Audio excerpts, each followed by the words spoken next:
What happens to greeners after Evergreen? This is a question often found in YouTube comment sections. So we're going to take a look. This is Anna Select, and she's going to be one of the ex-greeners we'll be focusing upon. Anna is a communist who wanted to start a golden flower revolution here in Washington State. And we'll be reading a wonderful interview that she did that is extremely revealing, very long, and we'll be able to get a good idea of the mind of a greener and what happens once a greener is unleashed unto the world.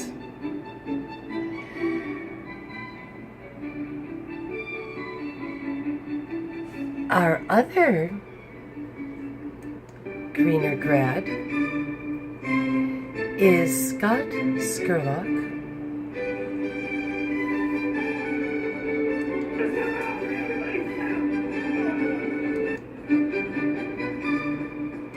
In the 1990s, Seattle, Washington was plagued by hundreds of bank robberies. Most of the thieves were caught, but one continued to elude the FBI. Wearing a disguise, he stole millions, threatening to kill anyone who got in his way. With no leads and little evidence, agents feared the only way to stop him was to catch him in the act.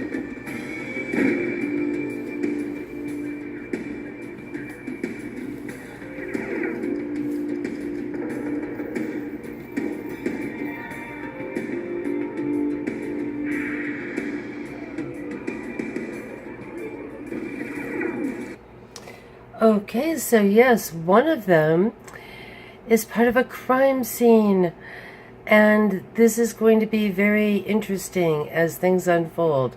But first we'll get back to Anna.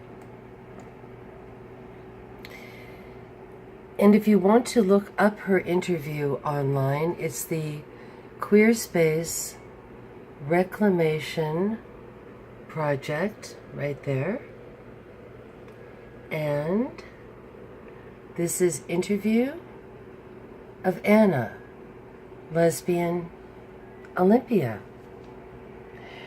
So, what do you want to know?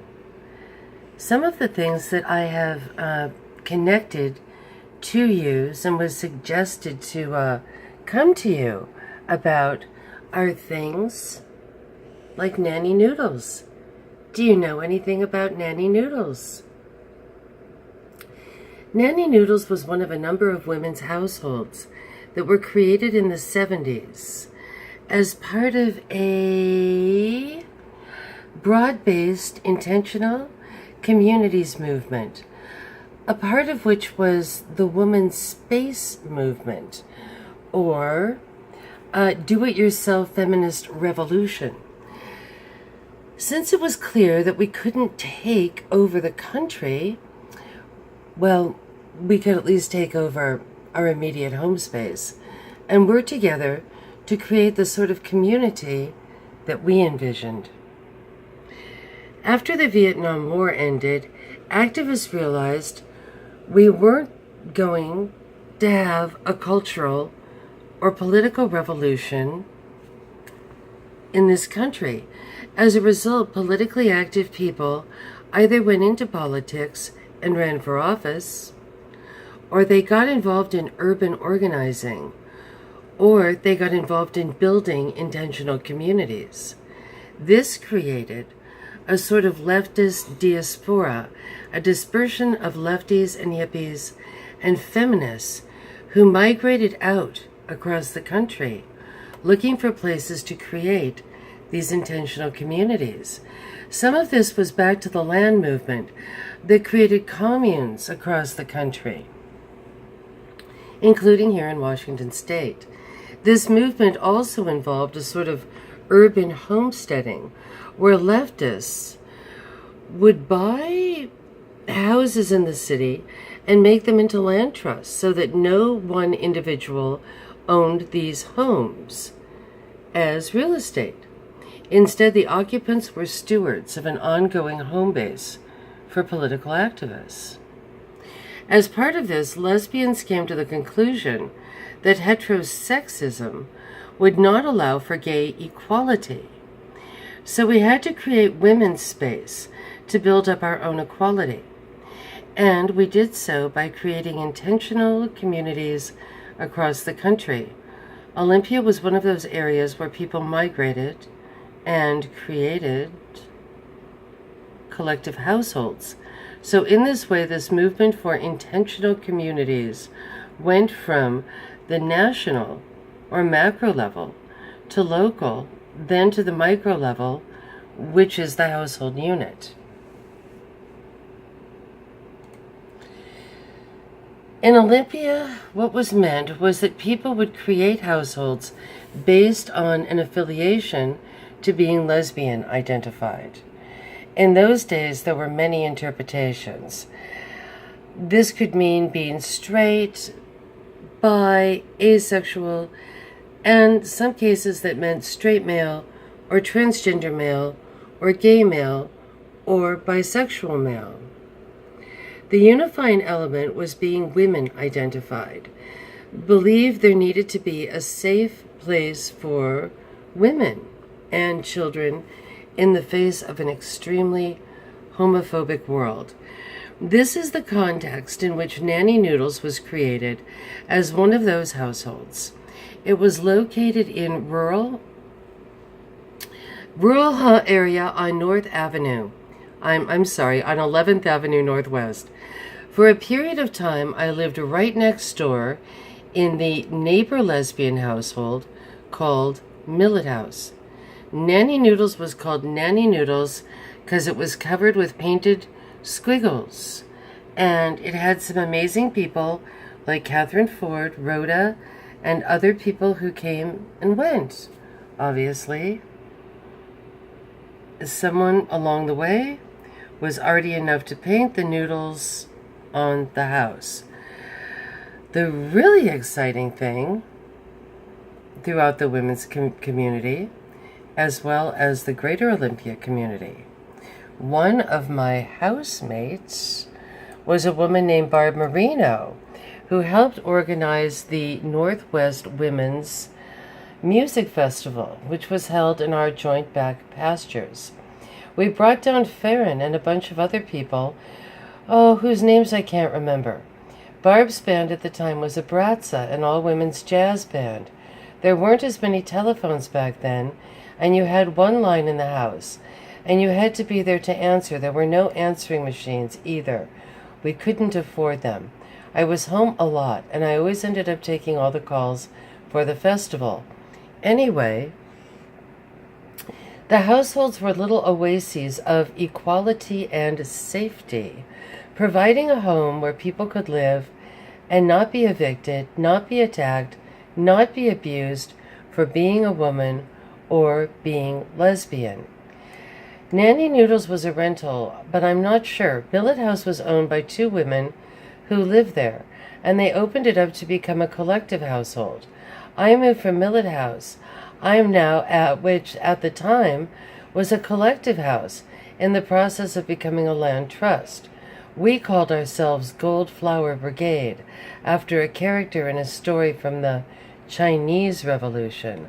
One of the women in our collective was Debbie Lung, a very kind and generous woman who put up the money to buy the house with another woman.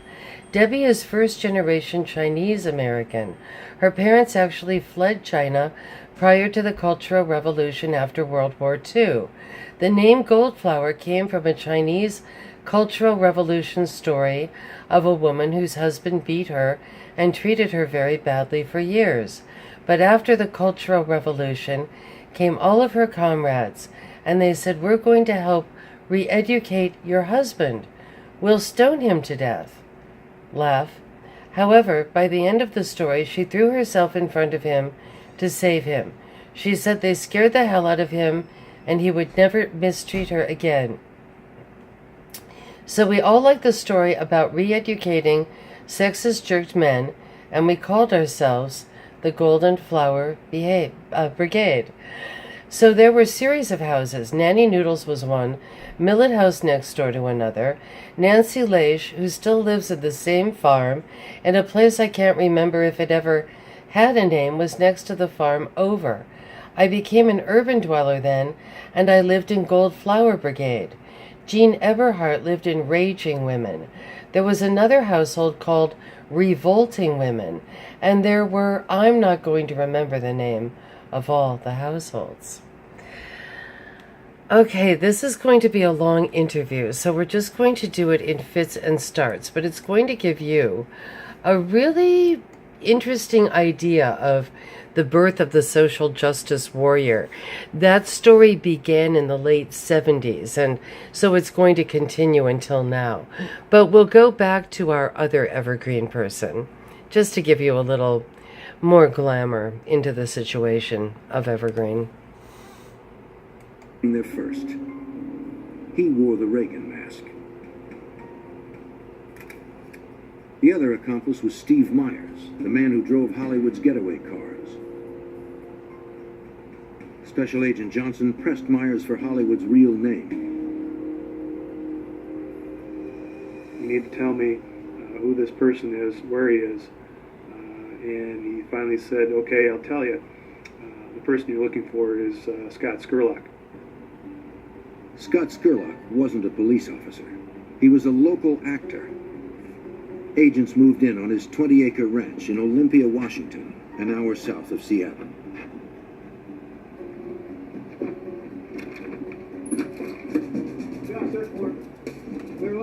But no one was there.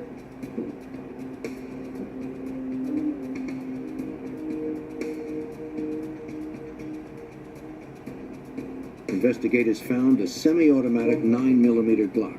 Okay.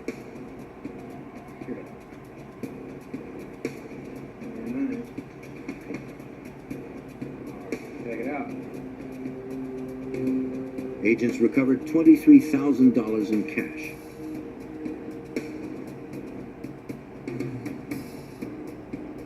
The searchers also found a dozen pairs of canvas athletic shoes, the same kind that Hollywood was reported to have worn in several robberies.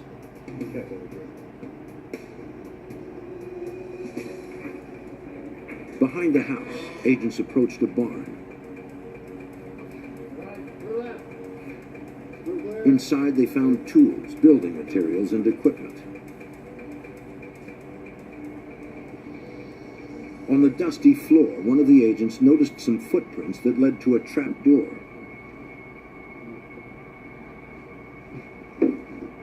It opened into an underground chamber.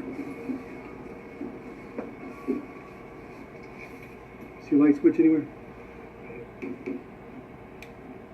Agents had no way of knowing if Hollywood was hiding there with a gun.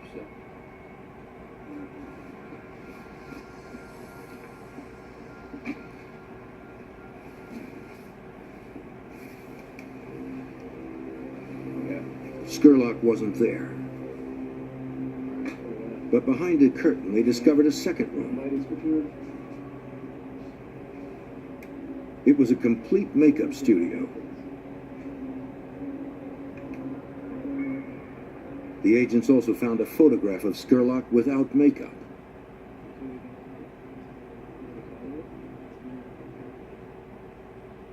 Behind the barn, Special Agent Sean Johnson and his team came across a large treehouse.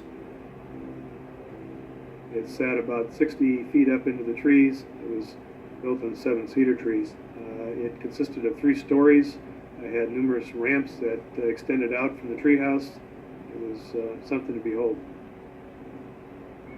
Agents searched the treehouse. They found no sign of Scurlock.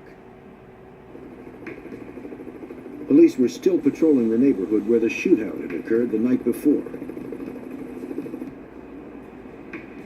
Searchers had combed the area, but found no trace of the fugitive. Thank you so much for watching, and have a great night.